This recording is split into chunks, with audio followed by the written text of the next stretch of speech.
조합장 금품 선거로 인해서 추가적으로 드는 비용이 수천에 달하고 있습니다. 자, 그럼 여러분들 공명선거 실천을 위해서 어떤 점을 바꿔나가야 할까요? 난 그런 거 몰라요.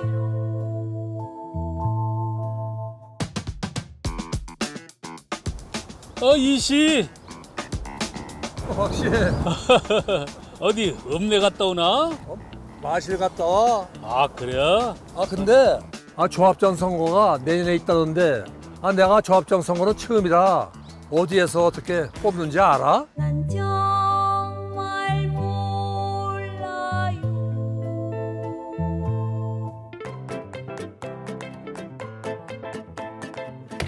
김대리, 그 얘기 들었어? 최대리 아버지 이번에 조합장 선거 나가신다는데 벌써부터 뽑아달라고 여기저기 전화 오더니나 봐. 그래도 되는 거야? 아무것도 몰라요. 조합장 선거는 나가오는데 어디서 뽑는지 어떻게 뽑는지 우리 같이 나이 많은 사람들이 인터넷에 찾아볼 수도 없고. 경운기 선거를 하면 안 된다던데. 그럼 선거 기간에는 동네 박씨 경운기도 못 하는 거요? 그러면 읍내 나갈 때 못 하고 가? 조합장 선거가 뭔지, 위탁 선거가 뭔지 너무 궁금해요. 전국 동시조합장 선거 들어보긴 했지만 동시조합장 선거가 뭔지, 어떻게 진행되는 건지, 위탁 선거는 또 뭔지 알기 힘드셨죠? 그래서 준비했습니다. 한국 선거방송 장르만 홈쇼핑. 시청 완료 시 동시조합장 선거 관련 온갖 정보가 쏙쏙. 동시조합장 금품 선거에 휘말릴 걱정 NO! 지금부터 30분만 투자하세요.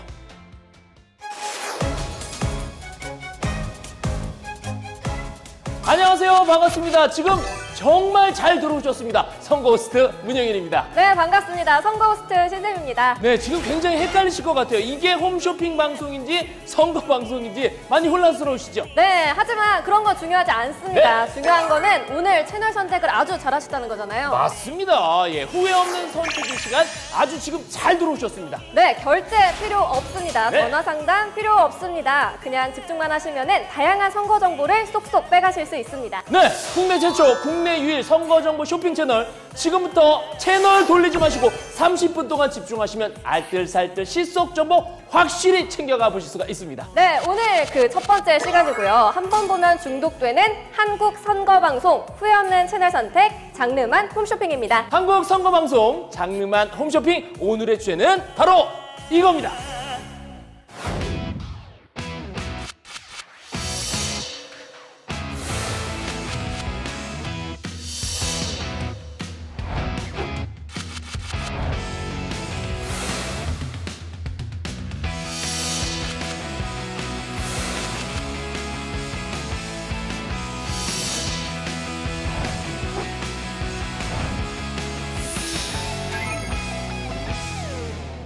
네, 오늘 알뜰살뜰 여러분들이 담아갈 정보는 바로 동시조합장 선거입니다. 네, 동시조합장 선거, 일반 공직선거랑은 또 다른 면이 많아서 알쏭달쏭하거든요. 오늘 제대로 설명해 주실 분 나와주셨습니다. 네, 안녕하세요. 최영일 평론가님, 반갑습니다. 안녕하세요. 반갑습니다. 안녕하세요. 근데 못하고 오셨죠, 여기까지? 여기 택시로 왔습니다. 아, 그러셨습니까? 아유, 예, 고맙습니다. 자, 우리 평론가님은 전국 동시조합장 선거 해보신 적이 있으신가요? 저는 조합원이 아니어서 네네. 직접 투표를 해본 적은 없어요. 아, 그럼에도 불구하고 네. 저는 이제 모든 선거들을 분석해야 되기 때문에 관심 있게는 보고 있습니다. 네, 평론가님은 아직 못하셨지만 전국 동시조합장 선거는 그럼 누가 할 수 있는 거죠? 굉장히 많은 분들이 유권자인데요. 네. 이게 조합장 선거다 보니까 조합의 장을 뽑는 거잖아요. 네. 그러니까 조합원들이 투표를 합니다. 네. 그러니까 조합이 여러 가지가 있어요. 네. 대표적으로 농협, 농업협동조합, 네네, 들어봤습니다. 수협, 수산업협동조합, 축협도 있죠. 축산업협동조합, 네. 산림조합도 있어요. 그래서 지금 현재는 조합원들이 투표를 하게 되는데 네네. 주로 농협, 수협, 산림조합, 조합원 자격이 있는 분들이라면 자신들의 장을 직접 뽑는 거예요. 그런데 이게 유권자들이 네. 전 국민 대비로 보면 우리가 3대 선거하면 대선, 그렇죠. 뭐 성인, 네. 투표권이 있는 모든 남녀가 네. 찍잖아요. 그리고 또 지방선거. 네네. 뭐 이거 모든 지자체 유권자들이 뽑고요. 네. 또 뭐 있어요? 총선이 있어요. 아, 네. 국회의원 네, 선거. 네. 이게 전국 3대 선거인데 거기에 비하면 조합원들의 수는 전 국민보단 적겠죠. 네. 그 이제 농협과 수협과 이제 산림조합의 조합원들이니까. 하지만 이 조합이 전국에 미치는 영향은 어마어마합니다. 그렇기 때문에 어찌 보면 유권자 한 명의 표의 가치는 어쩌면 훨씬 더 클 수도 있다. 그래서 우리가 눈여겨봐야 하는 중요한 선거가 되겠습니다. 네. 그래도 아무래도 중요한 게 이 조합장 후보자도 조합원 중에서만 나갈 수 있다는 얘기잖아요. 그렇죠? 당연한 이야기죠. 네. 왜냐하면 이제 대한민국의 대통령, 국회의원, 지자체장은 네. 대한민국 국민이 아니면 나갈 수가 없잖아요. 그렇죠. 그러니까 유권자 중에서 그 국민의 대표가 되겠다. 네. 뭐 대통령이든 국회의원이든 나가는 것과 마찬가지로 조합의 장은 당연히 조합원이어야 합니다. 물론 뭐 임원이나 사회이사 이런 분들은 외부에서 위촉할 수도 있고 네. 자문위원 막 데려올 수도 있지만 네네. 조합장은 조합원 중에서 되는 것이다. 그래서 당연히 이 피선거권이 있는 사람이 네네. 또 선거 투표자가 되는 것이죠. 아니 그 평론가님 말씀을 들어보니까 후보자도 유권자도 이 조합원들에 가면 해당된다는 말씀인데 네. 그렇다면 여기서 저희가 이걸 관심을 가질 필요가 있을까요? 자, 관심을 가질 필요가 있을까? 네. 실제로 그동안 관심이 없으셨을 거예요. 예, 맞아요. 그래서 오늘 이 방송을 아주 잘 들어오신 거예요. 이게 왜 중요한지를 말씀드리겠습니다. 네. 이게 조합장이 됐다. 네. 우리가 하는 농협의 조합장이 됐다. 뭐 수협의 조합장이 됐다. 그 일을 하는 분들의 권익을 챙기는 분들 아닌가. 네네. 근데 사실 농협, 수협, 뭐 산림조합, 그 외에 뭐 대한체육회, 기타 등등 여러 조직들을 보면 네네. 그 조합원들이 권리를 가지고 있는 건 맞는데 그 어떤 서비스의 대상은 사실상 전 국민이에요. 아니 농협 이용 안 하나요? 조합원 외에는? 그러니까 농협에 갔는데 조합원이십니까? 신분증 있으세요? 없는데요. 그럼 못 사십니다. 하나로마트 이용 못해. 서운해. 배추 못 사. 안 돼. 아니잖아요. 네네네. 그러니까 모든 국민들이 농협에서 하고 있는 서비스를 이용하고 심지어 농협은 뱅킹도 하잖아요. 그렇죠. 네. 금융 서비스도 하고 농협 투자 증권을 통해서 투자하는 분들 주식도 있고. 사고. 예, 그러니까 농협의 서비스는 조합원만이 아니라 전 국민이 그 혜택을 실제로 이용하고 있다. 근데 조합장이 누가 되느냐에 따라서 그 농협이 추진하는 사업의 내용이 달라질 수 있잖아요. 그래서 이것은 조합장은 조합원들만 투표할 권리가 있지만 네. 누가 조합장이 되느냐는 사실은 농협, 수협, 산림조합 외에도 지금 이 전국 동시조합장 선거에서 뽑히는 네. 또는 이제 앞으로 나오겠지만 위탁 선거를 통해서 뽑히는 모든 공동체 기관의 장들이 네. 국민들에게 큰 영향을 주기 때문에 우리도 관심을 가지고 지켜볼 필요가 있겠습니다. 조합의 기본 정신은 협동이잖아요. 그렇죠. 네. 공동체의 어떤 성장, 발전, 네. 또 이익을 위해서 도모하기 위해서 조합원들이 십시일반 힘을 뭉친다는 거예요. 네. 이건 역사적으로 굉장히 오래됐습니다. 교과서에서 뭐 들으신 기억 나세요? 조합이요? 조합과 비슷한 공동체 정신. 둘에 두레. 들어봤어요. 두레. 두레는 언제 생겼냐면 이게 원시 공동체부터 생겼어요. 인간의 특성은 그냥 협동이에요. 우리는 약하니까 개인으로는 뭉치지 않으면 힘을 발휘 못하니까 서로 지켜주자. 외부의 어떤 무서운 힘에 대해서. 또는 우리가 먹을 게 떨어지면 나눠 먹자. 네. 그래야 같이 먹고 살지. 그 사냥도 같이 하자. 그럼요. 그러다가 이제 농경 사회로 오면서 네. 농사는 대표적으로 노동 집약적인 산업이에요. 네. 사람이 땅을 파고 뭐 파종을 하고 이거 자라는 걸 관리하고 수확을 해야 되는데 네. 우리가 농촌 관련 영화들을 네. 사실 농경 생활한 분들 없지만 농촌 관련 영화들을 보면 다 같이 뭘 해요. 네. 그래서 같이 또 참도 나눠 먹고, 그죠? 네. 또 이 집 수확 때는 동네 사람 다 몰려가고, 그렇죠. 저 집에서 또 창고 지을 때는 다 몰려가고 네. 이런 거거든요. 이게 둘의 기본 정신이고요. 농경 사회에서 그 다음에 이제 신라 시대, 삼국 시대 때부터 나온 게 길쌈이라는 거예요. 길쌈. 그때는 마을 전체가 또 이 섬유들을 옷감을 만들 때 네. 사실은 식물에서 추출을 하지만 네. 그때 이렇게 우리가 배틀을 가지고 네. 모직을 네. 직접 지어서 옷을 입잖아요. 그래서 그 길쌈이 중요한 노동이었어요. 그때 전 나라의 촌락을 2개로 나눠서 청백전을 하는 거예요. 오. 청백전을 하는데 게임이 재밌으려면 내기가 걸려야 되잖아요. 그쵸. 진 팀이 이긴 팀에게 거하게 대접을 한다. 이야. 그래서 이 길쌈 대회를 다른 말로 가배라고 불렀는데 가배의 어원은 이게 한가운데 중심이란 뜻이 있어요. 가배가 추석입니다. 한가위. 중심이라는 뜻이거든요. 그래서 한가운데. 그래서 이제 저 한가위에 주로 길쌈 대회를 했다라는 역사적 기록이 있고요. 네. 그리고 잔치를 항상 벌였고 네. 그리고 이제 함께 우리가 또 1년 동안 농사 잘 짓고 노동 잘해서 풍요롭게 살자. 그래서 추석 때 더도 말고 덜도 말고 한가위에만 같아라. 이렇게 좀 풍족하면 좋겠다 하는 게 있고 조선시대에는 이제 계모임이 있었죠. 계모임. 근데 계모임이 네. 우리가 잘 모르는 놀라운 점이 있어요. 조선 사회는 반상이 존재하는 신분 사회였잖아요. 네네네. 그 양반과 상놈은 같이 어울릴 수 없어 뭐 이랬는데 이 계회에 들어가는 자격은 물론 심사를 해요. 네네. 우리 회원으로 받을 것인가? 근데 그때 사농공상 뭐 선비뿐 아니라 농사를 짓는 분, 상인, 네네. 이쪽 장사를 하는 분, 네.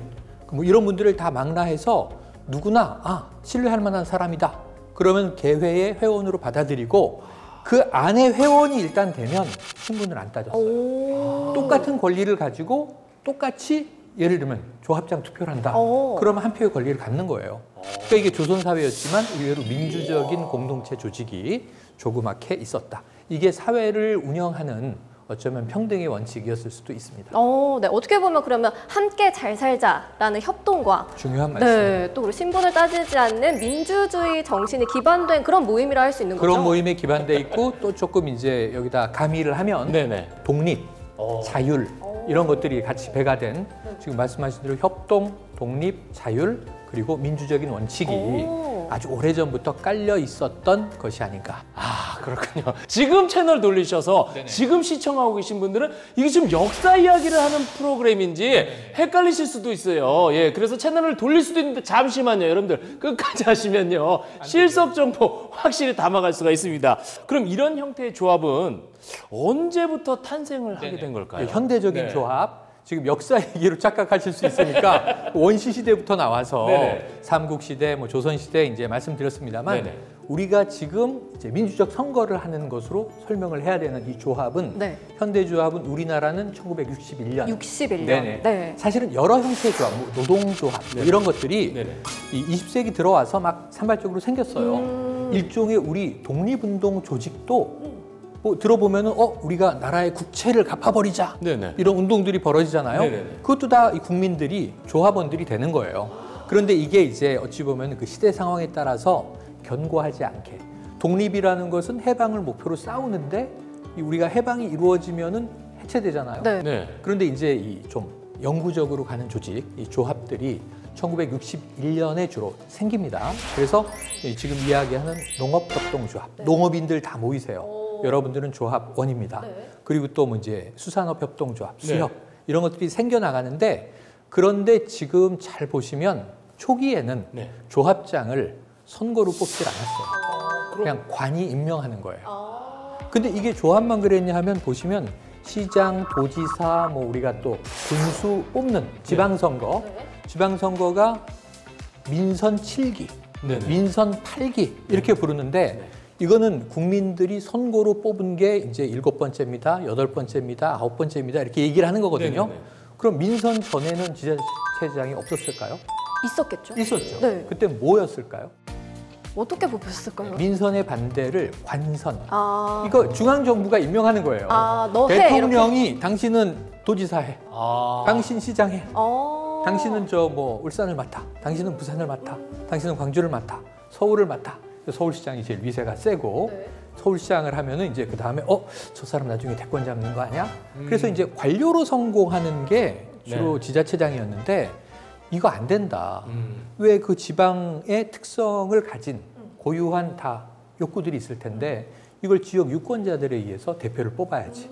시장은 시민들의 대표, 도지사는 도민들의 대표. 그래서 이게 민선으로 바뀐 지가 그렇게 오래되지 않았던 것이죠. 조합장 선거도 똑같습니다. 1980년대에 민주화 운동 바람이 불면서 이 지방선거가 관선에서 민선으로 바뀐 것처럼 조합장 선거도 이제 80년대 후반 정도에 그전엔 임명직에서 선출직으로 이제 바뀌게 된 거고 그럼 투표할 권리는 당연히 조합원들이 갖게 된 것이고요. 이 농협과 수협의 경우를 보면은 이제 1988년도가 중요한 게 1987년도에 6.29 선언이 있고 헌법이 바뀌면서 대통령이 직선제가 돼요. 그럼 대한민국이 드디어 대통령도 국민들이 직접 선거로 뽑는데 조합장도 직접 뽑아야지. 그리고 그때 바람이 분 게 대학도 대학 총장도 이사장이 임명했었는데 아니 교수들이 직접 뽑아야지. 그 총장 직선제, 조합장 직선제, 대통령 직선제 그때부터 바람이 불거든요.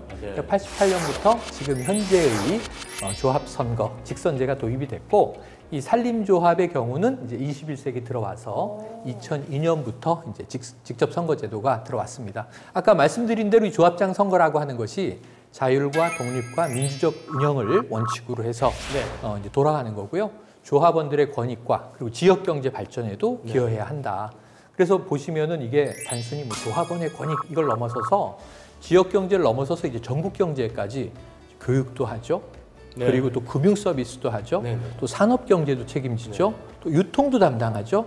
이런 굉장히 전방위적인 부분들이 가는데 그동안은 좀 흑역사가 있어요. 왜냐하면 조합장 선거가 불법과 탈법으로 많이 좀 정말 얼룩진 과정들이 있었거든요. 그래서 왜 관심을 가지셔야 되냐면 많은 분들이 관심을 가질수록 유권자뿐 아니라 국민들이 관심을 가질수록 이 직선제 선거가 투명해지기 때문에 우리가 선거는 또 감시해야 되잖아요. 그럼요.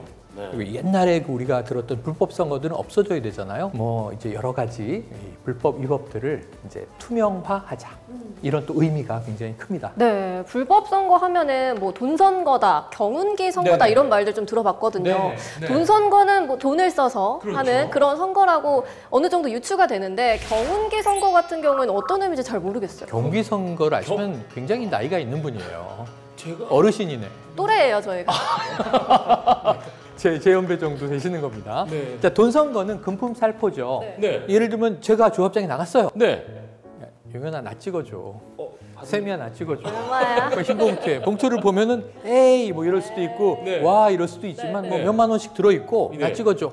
더 옛날에는 그 뭐 고무신도 나눠주고. 고무신. 근데 이제 날 찍어주기로 약속을 받았어요. 네. 근데 후보자는 불안해. 그치. 왜냐하면 가서 찍어야 되는데 그렇죠. 아프다고 집에서 안 가면 어떡하지? 그 경운기를 동원해서 내가 매수한 유권자를 투표장으로 날르는 겁니다. 데려다 주는 거구나. 근데 이게 농촌의 경우에는 이제 뭐 과거에는 승용차, 뭐 버스 이런 게 없었으니까 경운기에 모아서 투표장으로 가.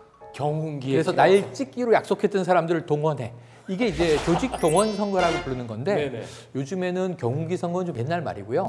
오당사락이라는 말이 있어요. 오당사락이요. 5억 원을 쓰면 조합장에 당선되고 4억 원을 쓰면 좀 부족하다. 떨어진다. 네, 이런 의미인데 이 말은 나쁜 말입니다. 나쁘죠. 네, 쓰면 안 되는 말입니다. 네. 사실 이런 선거가 있어서는 안 되죠. 이게 부정부패의 한 반증이 될 텐데 당선되고 나서도 불법이나 탈법이 확인이 되면 당연히 당선 무효. 형을 받게 되고 이건 뭐 법적 처벌까지도 받게 돼요. 그래서 이제 조합장이 굉장히 중요한 자리라는 게 많이 좀 전파되면서 그 야망을 가진 분들이 막 뛰어들어오는 거죠. 조합장 선거의 경쟁도 치열해지고요. 그러다 보니까 이제 불법 선거, 부정부패가 좀 만연한 측면이 있었는데 그래서 이 조합장 선거가 이제 변화의 과정을 겪게 됩니다. 그래서 이 조합장 선거가 선관위에서 관리해야 하는 의무 위탁 선거의 대상이 된 건데요. 여기서 집중할 게 있습니다. 위탁 선거. 위탁 선거는 뭔가요? 그러니까 이 정당이나 그러니까 정치를 하는 정당 또는 뭐 우리가 이야기하는 기관, 조합 다 마찬가지인데 선거할 수 있잖아요. 반장 선거한다 학급에서. 그러면은 선관위가 있어요? 아니요. 선관위는 없지만 사실 따지고 보면 가장 공평한 학생 네가 자 아이들의 투표를 쭉 모아서 하나씩 공개해. 그래서 예를 들어 후보가 그걸 하면 안 되죠. 최영일이 반장 후보로 나왔는데 박은희 가져와. 그래서 제가 이거 까보는 거예요. 근데 여러분 후보가 신세미도 있고 문용현도 있어. 근데 문용현 썼는데 최영일 그래서 칠판에 찍 신세미 최영일 쭉 하면 사기잖아요. 사기. 그래서 이 공정하게 선거를 관리하기 위해서 공정한 학생에게 그렇게 부르진 않지만 선관위의 역할을 부여하죠. 그리고 옆에서 또 검표원이 진짜 여기 써 있는 대로 표기를 하는지 감시하게 되죠. 그래서 이 선관위가 선거를 할 때 조합 내에서 이제 사람들을 뽑아서 해왔어요. 그동안은. 근데 문제는 그들이 한번 특정 후보에게 매수되거나 특정 후보와 손을 잡고 결탁하게 되면 사기 선거, 그러니까 예를 들면 뭉치표를 막 집어넣어. 그러고 실제로 막 이렇게 반대 후보에게 투표한 걸 막 빼버려. 이게 조작 선거잖아요. 네. 이런 문제가 만연해서 가장 공정한 우리나라에서 선거 제도에 관한 한 가장 엄정하고 공정한 기관인 선관위에 맡기는 겁니다. 선거 과정 전체를. 그러니까 위탁이죠. 네네. 위탁 선거인데 이게 중요한 게 의무 위탁이라고 얘기를 하셨어요. 네네. 의무적으로 조합은 맡겨야 한다. 관련 법률이 있는 겁니다. 공공단체 등 위탁 선거에 관한 법률에 따라서 선거관리위원회가 관리하는 공공단체가 있어요. 이거는 맡겨야 되는 건데 지금 이야기한 뭐 농협이나 네. 수협이나 이제 산림조합은 네. 이게 의무 위탁 공공기관으로 들어와 있는 거고요. 이 외에도 선관위에서 위탁 관리하는 다른 공공기관과 단체들, 네. 선거들이 많이 있습니다. 그래서 제가 우리 평론가님 만나려고 좀 공부를 해왔거든요. 그렇죠. 네. 네. 어떤 것들이 있냐면 농협중앙회장, 수협중앙회장, 산림조합중앙회장, 또 국립대학 총장 후보자 추천, 새마을금고 중앙회장, 새마을금고 이사장, 대한체육회장, 지방체육회장, 또 대한장애인체육회장 모두 이 의무 위탁선거 대상이고요. 또 임의 위탁선거 대상도 있습니다. 중소기업중앙회장과 신협중앙회장, 정비사업조합 임원, 또 이사장을 제외한 새마을금고 임원과 신용협동조합 임원이 해당됩니다. 그 밖에 또 공공단체 등이 위탁하는 선거가 모두 임의 위탁선거 대상에 포함이 됩니다. 이야, 공부 많이 하셨네요. 잘했나요? 여기로 오셔도 되겠어요. 옆으로 살짝 갈게요. 선관위 강사를 하셔도 될 것 같아요. 아니 진짜 들어보니까 정말 관리하는 선거가 많네요. 예. 그만큼 공공단체가 많고 네. 이 조합장이든 기관장이든 기관의 임원이든 사회에 미치는 영향력이 굉장히 커졌기 때문에 이 선거 자체가 엄정해야 올바른 분이 그 영향력을 행사하는 위치에 올라갈 수 있겠죠. 아, 그렇군요. 자, 그럼 다시 조합장 선거 이야기로 들어가 보겠습니다. 2005년부터요, 선관위에서 조합장 선거를 임의로 위탁 관리해 왔는데 각 조합에서는 개별적으로 이 선거가 진행되다 보니까요, 예산 인력 낭비도 물론이고요, 또 만연해니 혼탁 선거를 막기는 아무래도 좀 역부족이 아니었나. 역부족이었었죠. 예. 그러니까 이제 88년에 직선제가 시작됐고 네. 여러 가지 이제 시행착오를 거쳐서 21세기로 들어옵니다. 네. 근데 21세기 초반까지만 해도 이 조합장 선거에 대한 사회적 관심도 낮았고 네. 규모가 작고 지역에서 서로 친소 관계가 있는 사람들이잖아요. 그 조합원이래야 뭐 몇 명 되겠습니까? 얼굴 네. 다 알고. 네. 그런데 그 사람이 이번에 후보로 나간다는데 내가 안 찍어줄 수 있겠어? 근데 또 와서 옆구리 쿡 찌르고 봉투도 쓱 넣어주고 하니까 아유 이거는 뭐 이제 우정이지. 이건 뭐 서로 우리 관계 못 신이지. 이기는 척. 그러니까 이게 이렇게 되면 문제가 뭐냐면요. 이 선거에서 부정으로 당선된 사람은 돈을 쓰잖아요. 네. 아까 막 5당 사라. 네. 그럼 나 5억을 쓰고 조합장이 됐어. 네. 그럼 그 돈을 뽑으려고 하는데 그 이상을 뽑으려고 하다 보니까 엄청난 예산을 가지고 운영을 하는 조직인데 돈이 새요. 우리도 세금이 세면 국민으로 막 화가 나지 않습니까? 네네. 마찬가지로 조합이 그러면은 불건강해지고 벌레 먹은 식물처럼 되는 거예요. 정말 그런 의미에서 선거가 깨끗해야 네. 올곧은 사람이 리더가 되고 더 좋은 영향력을 행사할 수 있는데 그렇기 때문에 이러한 매수, 금권선거, 부정선거, 부정부패 이걸 바로잡기 위해서 공공단체 등 위탁선거에 관한 법률이 제정됐고요.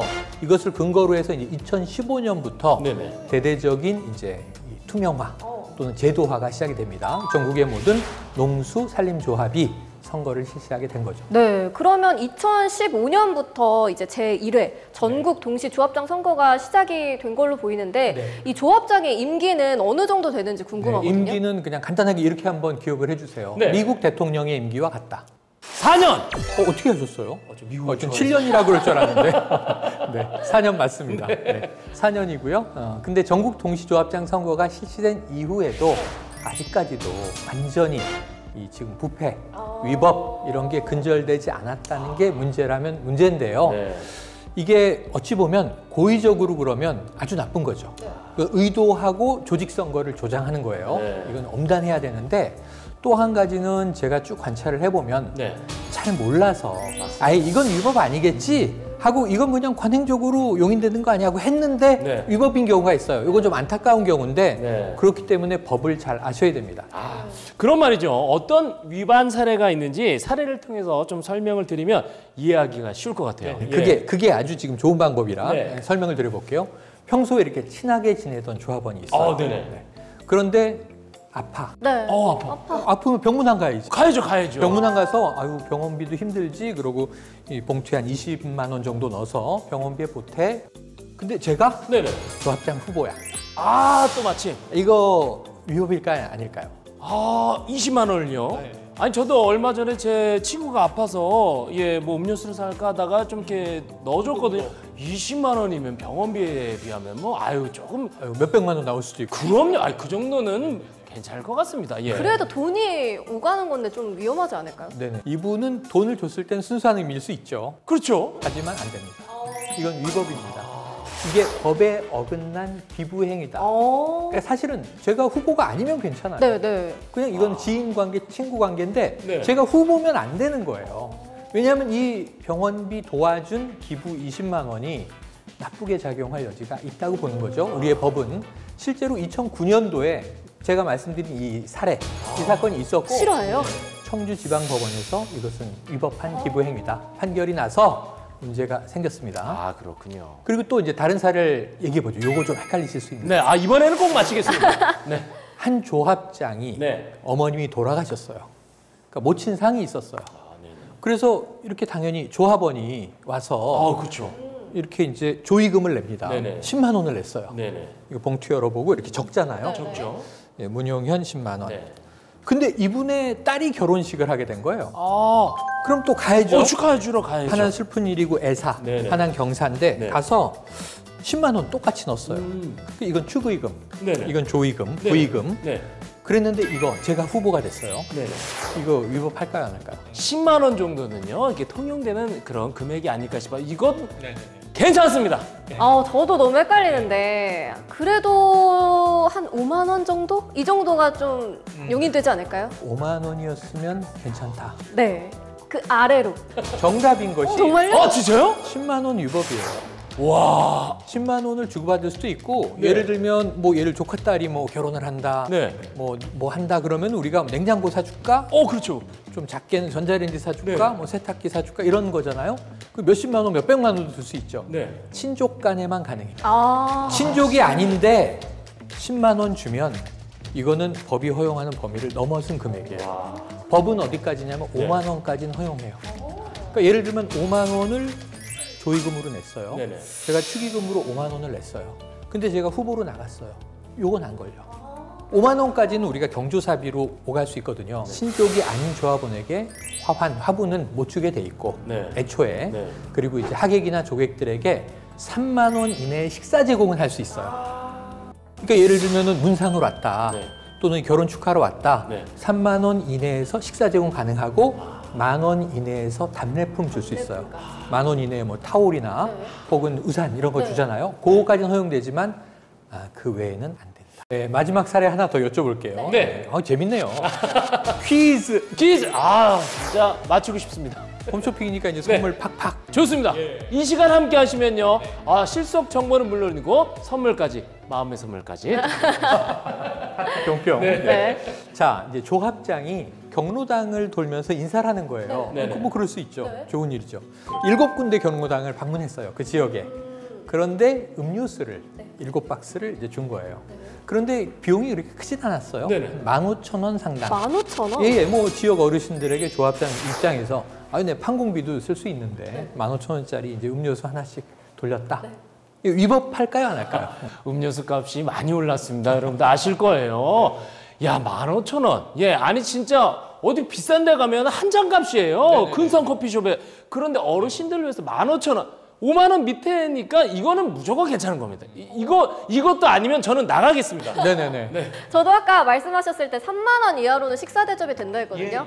그래서 왠지 이거 정도면 괜찮을 것 같아요. 이거 위법합니다. 야. 조금 야속해 보이실 수 있지만 네네. 그만큼 우리가 선거가 과거에 정말 부패로 얼룩졌었기 때문에 깨끗해지자는 의미니까.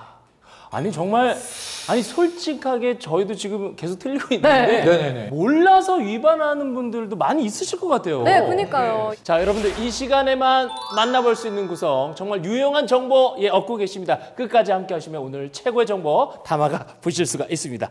자, 사례를 통해 본 위반 사례 외에도 알아두면 유용한 선거운동 위반 사례 우리 쌤 씨가 또 알려주신다고요? 네, 선거운동은요. 조합장 후보 오직 본인만 가능하다는 점 명심하셔야겠습니다. 가족이라도 대신해서 선거운동을 하는 경우에는 위반 사례에 해당되니까 주의하시고요.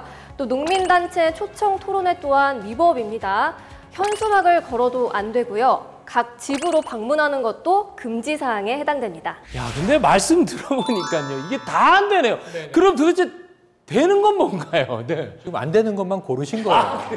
잘 생각해 보면 되는 것도 있어요. 아, 그래요? 예, 어떻게 많습니다. 있을까요? 네. 자, 선거 공보물을 제작해서 공식적으로 발송을 해서 후보자에 대한 정보를 네. 담잖아요. 네네. 공보물 하나 잘 만드는 게 네. 효과가 있고요. 그리고 이제 벽보를 붙입니다. 네. 그러면은 그 이미지 선거 시대잖아요. 네네네. 나의 이미지를 어떻게 해줘? 오. 내가 생각하는 정체성, 아이덴티티를 잘 표현할 건가? 네. 이것도 우리가 합법적으로 할 수 있는 자기 선거 운동 방식이에요.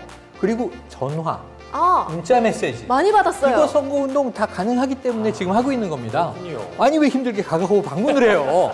문자나 메시지가 있는데 우리 온라인 시대에 또 명함을 돌릴 수 있어요. 네네네. 그래서 가면 전 등산에 가면 네. 그렇게 많이 받아요 명함을. 네, 주로 사람 많이 모이는 네. 곳, 유동인구 있는 곳을 찾아가니까 또 어깨띠를 메고 본인 홍보를 할 수 있어요. 그럼 뭐냐 하면 왜 출근 시간에 지하철역 입구에서 그렇게 인사를 하고 네, 있지? 맞습니다. 네. 멀리서 봐도 눈에 띄거든요. 네. 이거 보면 기호만 보면 아 1번이구나 2번이구나 아무개 네. 후보구나 알 수 있기 때문에 이것도 좀 눈에 잘 띄는 홍보 방식이고 되는 것도 있다. 자, 국내 유일 선거정보 쇼핑 채널 함께하고 계십니다. 지금 다양한 구성 만나보고 계시는데요. 자, 추가 구성 이거 궁금해하시는 분들이 있을 것 같아 소개해드리겠습니다. 자, 위반 사례를 적발하고 신고하면 포상금이 있는지 요거 많은 분들이 지금 궁금해하고 계실 것 같은데 어떻습니까? 자, 이렇게 깨끗하게 조합장 선거를 만들자고 지금 강조를 드렸는데 네.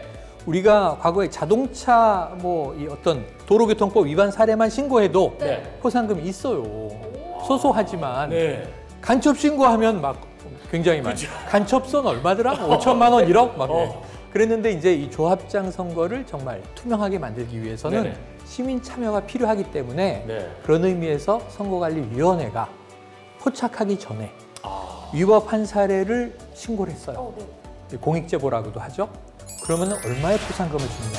최대 3억까지. 아, 이게 적지 않습니다. 이렇게 하는 이유는 그만큼 깨끗해져야 된다는 거예요. 대신에 위반을 했다. 예를 들면 저는 조합원이에요. 네. 투표할 사람인데 제가 한 3만 원짜리, 5만 원짜리 밥을 접대받았다. 네. 근데 이게 위반 걸리면 네. 제가 받은 접대의 최소 10배에서 최소 10배 이상 최대 50배까지 이것을 과태료로 내야 돼요. 그럼 예를 들면 내가 뭐 10,000원짜리 얻어먹었다가 10만 원에서 50만 원 사이에 과태료를 물어야 된단 말이에요. 자, 우리 최양열 평론가님 마지막으로 우리 유권자분들한테 당부의 말씀 한마디 해주시죠. 네네. 우리가 뭐 대통령 선거의 중요성, 뭐 국회의원 선거, 총선의 중요성, 지방 선거의 중요성은 너무나 이 매스컴에서 많이 얘기를 해서 귀에 못이 박혔어요. 네. 그럼 전국 동시 조합장 선거가 뭐지? 조합 나랑 관계 있나? 이 조합도 지자체장 못지않게 중요해요. 농협 이제 중앙회장이 누구냐? 네. 또 각 지회가 지역별로 있습니다. 또 수협의 뭐 조합장이 누가 되느냐? 네네. 이게 굉장히 서비스의 품질에 중요한 영향을 미치고 조합원의 권익에도 중요한 영향을 미쳐요. 검은 유혹을 반드시 뿌리쳐야 되는 게 내가 돈 몇 푼 받고 저 사람 찍어주면 내가 받은 돈을 그 사람은 회수하기 위해서 더 나쁜 짓을 저지를 가능성이 있는 거예요. 우리가 내가 속해 있는 조합, 네. 공동체에 수장, 리더를 뽑는다. 그럼 내가 자랑스러운 인물을 뽑아야 되잖아요. 그럼요. 그래야 우리 조직 전체가 자랑스러워지는 거거든요. 그래서 그러한 선진적인 어떤 선거를 우리가 하자는 의미니까 깨끗한 경쟁 그리고 현명한 선택을 위한 방법이다. 이해하시고 네. 드링크 하나에 현혹되지 마시고 네. 정말 내 표의 가치가 얼마나 이게 비싸고 중요한 건지 그럼요. 깨달아 주시면 좋겠습니다. 자, 후보자 정보나 투표 개표 진행 사항 등은요 중앙선거관리위원회 홈페이지를 통해서 실시간 업데이트 되니까요 여러분들 관심 갖고 함께해 주시기 바랍니다. 네, 결제하실 필요 없습니다. 그저 머릿속에 담아가시면 됩니다. 다음 방송도 잊지 말고 함께해 주시고요. 2023년 조합장 선거 일정을 마지막으로 안내해드리면서 저희는 인사드리도록 하겠습니다. 네, 오늘 함께해 주신 여러분들 고맙습니다. 아유, 고생하셨습니다. 고생하셨습니다. 네. 아유, 오늘 아주 홈쇼핑 잘 됐네요. 재밌게. 오늘 완판했습니다. 네. 완판했어요. 네. 제3회 전국 동시 조합장 선거 주요 일정입니다. 2023년 3월 8일 수요일에 실시가 되고요. 임기는 2023년부터 2027년까지 4년입니다. 임기 만료일 전에 180일부터 선거일까지 기부행위가 제한됩니다. 또 선거일 전에 19일부터 5일 이내에는 선거인 명부 작성을 진행해야 합니다. 2023년 2월 21일부터 22일 양일간 후보자 등록 신청이 진행이 되고요. 선거일 전 10일에 선거인 명부가 확정됩니다. 선거 공보가 동봉된 투표 안내문은 선거인 명부 확정일 후 2일까지 발송이 된다는 점 알아두시면 좋겠습니다.